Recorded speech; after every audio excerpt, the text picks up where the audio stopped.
Hello students, पिछले turn पर हम लोगों ने टू इनपुट एंड और आर गेट के बारे में पढ़ा था। आज हम लोग three input AND OR gate के बारे में पढ़ेंगे। नॉट गेट सिंगल इनपुट होता है, इसलिए पिछले टर्न पर ही उसको पढ़ के ख़त्म कर दिया गया। बाकी के जो गेट हैं वो मोर देन वन इनपुट हैं, जैसे एंड गेट और आर गेट। ये दोनों बेसिक गेट आपने पिछले टर्न पर टू इनपुट के केस में पढ़ा था। आज हम फिर यही गेट थ्री इनपुट के केस में पढ़ने चल रहे हैं। फिगर से देखें, पहले three input AND gate, three input AND gate. आपको पता है एंड गेट का फिगर इस तरह से, इसमें हमने थ्री इनपुट किया और one output. Three input variable हम मान लेते हैं एक्स, वाई और जेड। थ्री इनपुट के केस में आउटपुट क्या बनेगा ये हमको पढ़ना है। जब हमारे इस एंड गेट में इनपुट थ्री है तो ऑल पॉसिबल कॉम्बिनेशंस क्या बनेंगे, कितने बनेंगे, यह बात आपको समझना है। पिछले टर्न पर मैंने बताया था कि टोटल पॉसिबल कॉम्बिनेशन 2 का पावर n बनता है, where n is number of input.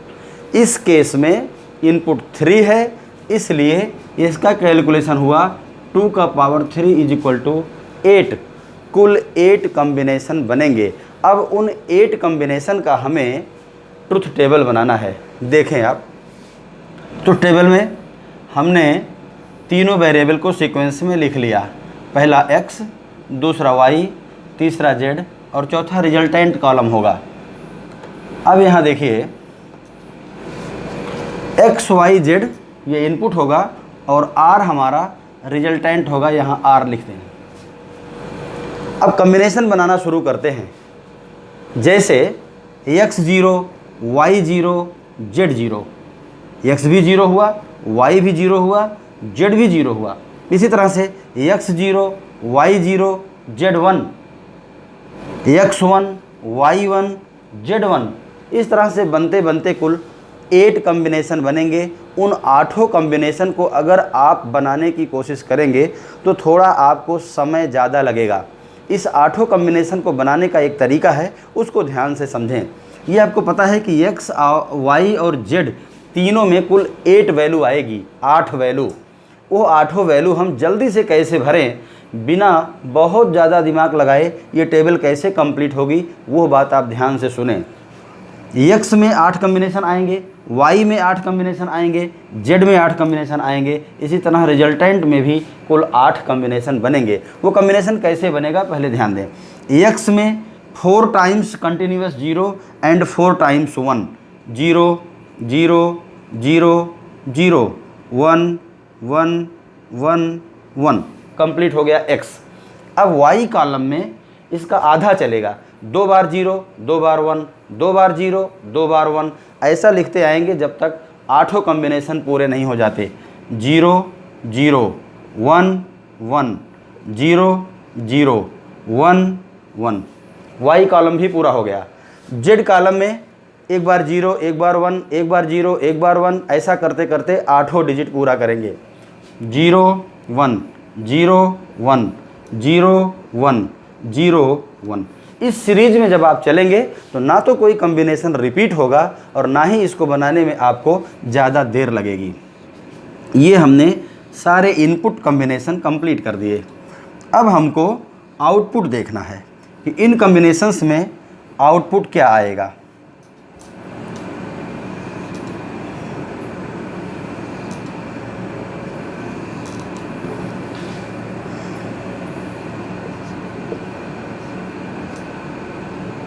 तो एंड गेट की, ये एंड गेट है, एंड गेट की प्रॉपर्टी होती है जब ऑल इनपुट 1 होते हैं तो आउटपुट 1 आता है। और इस केस में केवल सबसे निचला कॉलम मिलेगा जहां ऑल इनपुट 1 है। इस केस में आउटपुट 1 आएगा, बाकी के हर केस में आउटपुट 0 होगा। ये एंड गेट की ट्रुथ टेबल हो गई। ये ध्यान रखना है, ये एंड गेट है। एंड गेट में ये जो हम इनपुट सीरीज़ दे रहे हैं, जब सारे इनपुट 1 होंगे तभी आउटपुट 1 होगा।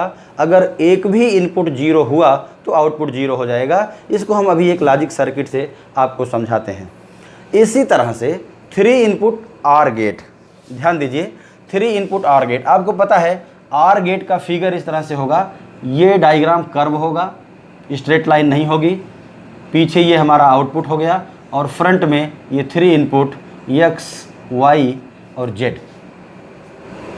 हम चाहें तो इसी टेबल में आर गेट के आउटपुट को भी कंबाइंड कर दें, लेकिन ठीक है मैं इसको अलग बनाता हूँ।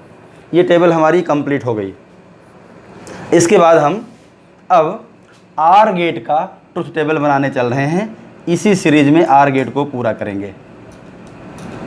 आर गेट की जो प्रॉपर्टी होती है, ध्यान से सुनेंगे, if any input is 1, if any input is 1 then output will be 1 otherwise 0।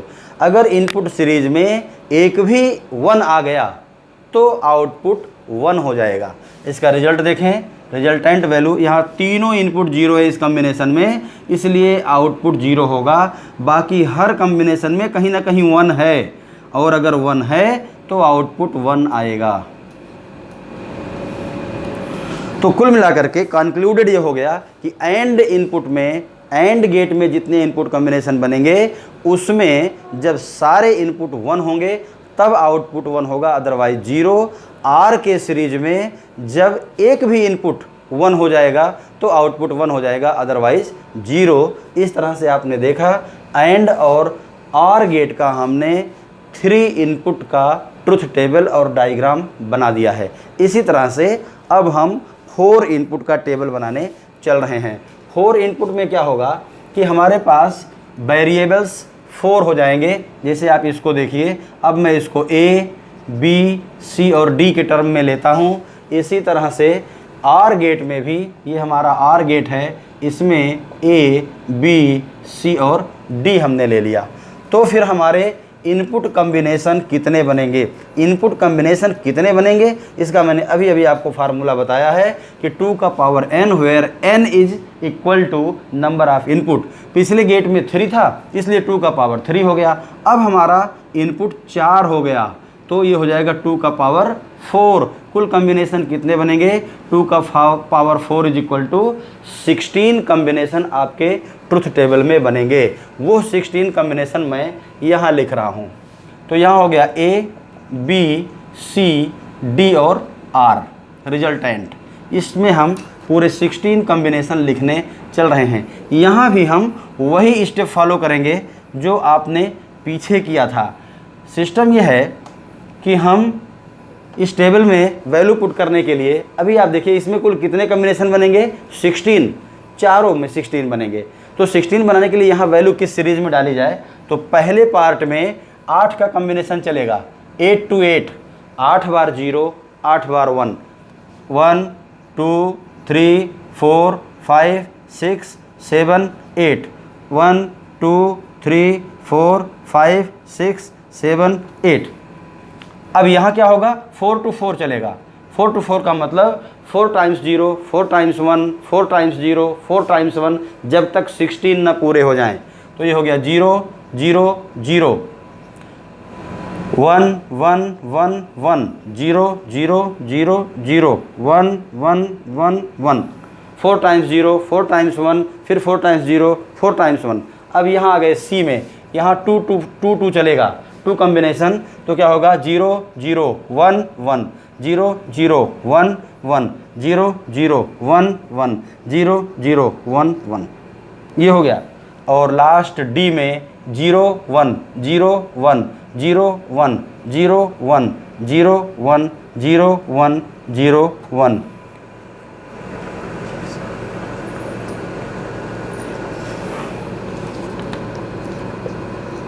ये हमारे 16 कॉम्बिनेशन बन गए। अब हम इसके रिजल्टेंट वैल्यू पर चलते हैं। रिजल्टेंट वैल्यू फिर वैसे ही चलेगी। एंड के केस में सारे इनपुट जब 1 होंगे तो आउटपुट 1 होगा, और वो केवल लास्ट केस में मिलेगा। बाकी ये 15 टाइम्स 0 होगा, इसको आपको 0 देते हुए चलना है। एंड के केस में प्रॉपर्टी यही होती है, इसको आप 16 टाइम्स पूरा कर लें, काउंट करके 16 पूरा करेंगे।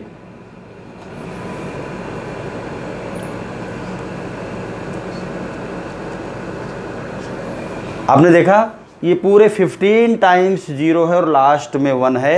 ये एंड गेट का ट्रुथ टेबल है। जब ये आर गेट का ट्रुथ टेबल हो जाएगा तो फिर पहला 0 होगा, बाकी सारे 1 होंगे, क्योंकि आर गेट की प्रॉपर्टी क्या है कि अगर एक भी इनपुट कॉम्बिनेशन 1 हुआ तो आउटपुट 1 हो जाएगा, बाकी के इनपुट कॉम्बिनेशंस 0 ही क्यों ना हो। अब इसमें देखिए, अगर मैं इसको आर के रेस्पेक्ट में बताऊं तो ये तीनों हमारे चारों कॉम्बिनेशन 0 हैं, इसलिए आउटपुट 0 होगा।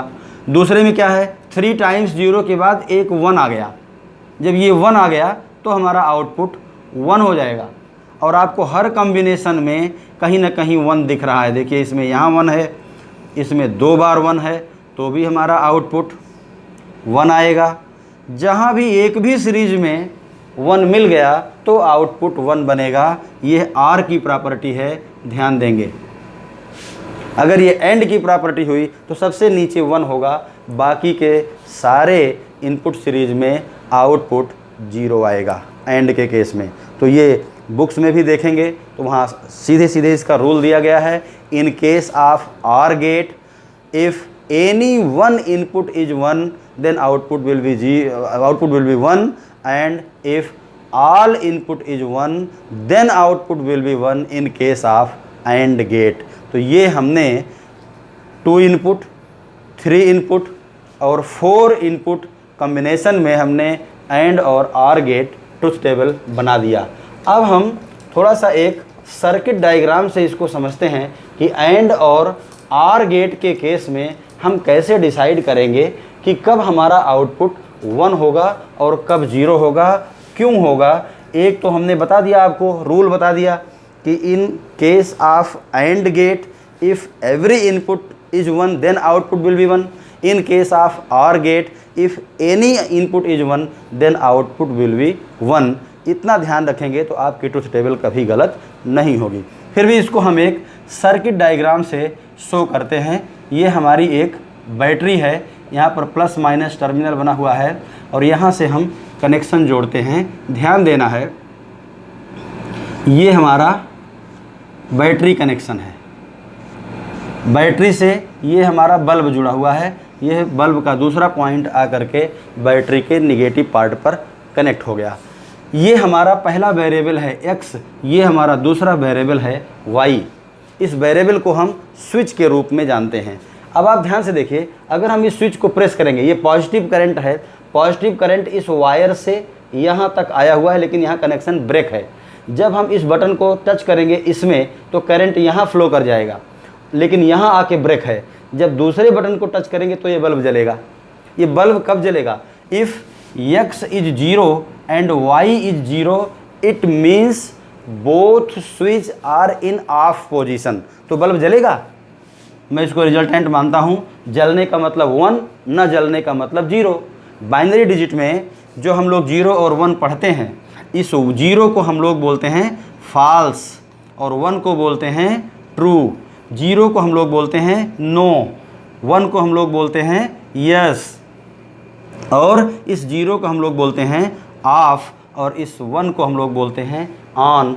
0 1 को इतने नामों से जाना जाता है। यहाँ अगर x 0 है, y 0 है, इट मीन्स दोनों स्विच ऑफ पोजीशन में हैं, तो बल्ब जलेगा या बुझेगा? बल्ब आपका बुझा रहेगा, ऑफ पोजीशन में होगा। इसलिए रिजल्टेंट हमको क्या बोलना है? 0।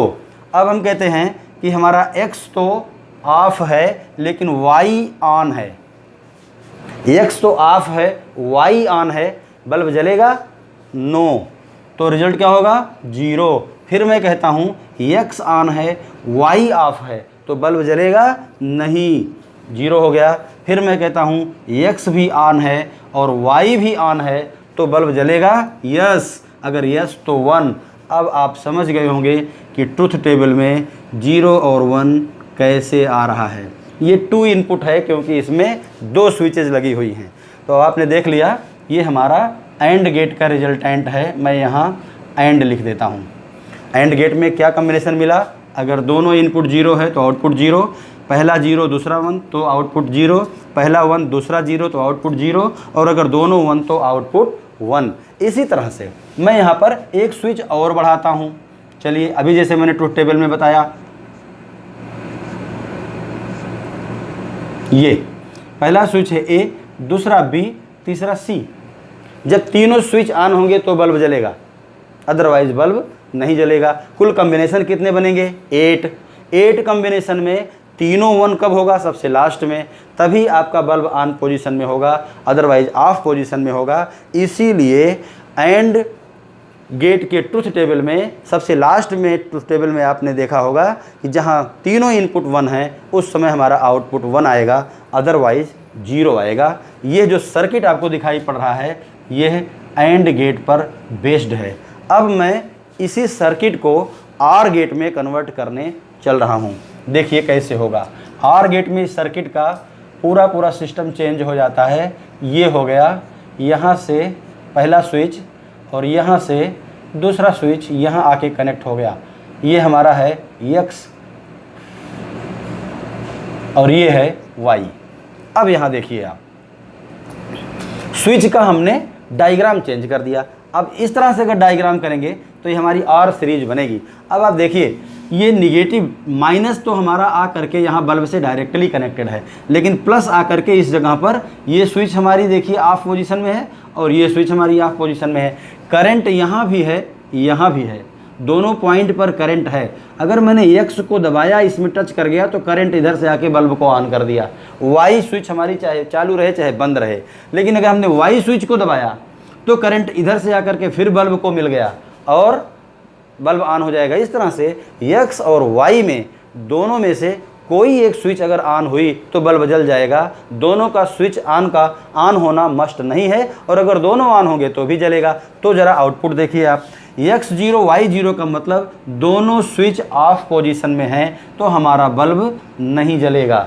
लेकिन इस केस में 0 और 1, X0 का मतलब X तो ऑफ है लेकिन Y ऑन है तो हमारा रिजल्ट 1 आएगा, बल्ब ऑन हो जाएगा। और अगले कॉम्बिनेशन में 1 है X की वैल्यू, इसका मतलब ये स्विच ऑन है, ये स्विच ऑफ है तो भी हमारा बल्ब जलेगा। और लास्ट पोजीशन में दोनों स्विच ऑन है तो भी हमारा बल्ब जलेगा।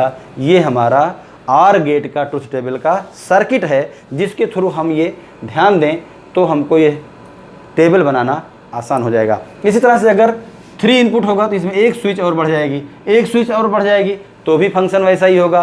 तीनों में से कोई एक स्विच ऑन होगी तो फिर आपका बल्ब जलेगा। इसीलिए हम कहते हैं कि तीनों स्विच ऑन होने पर बल्ब जलेगा, तीनों में से कोई एक ऑन होगा तो भी जलेगा। It means if any input combination is 1 then output will be 1। यह आपका ट्रुथ टेबल का पार्ट समाप्त हो गया। अब इस गेट के थ्रू हम कुछ एक्सप्रेशंस लिखना, पढ़ना और उसको समझने का कार्य करने चल रहे हैं।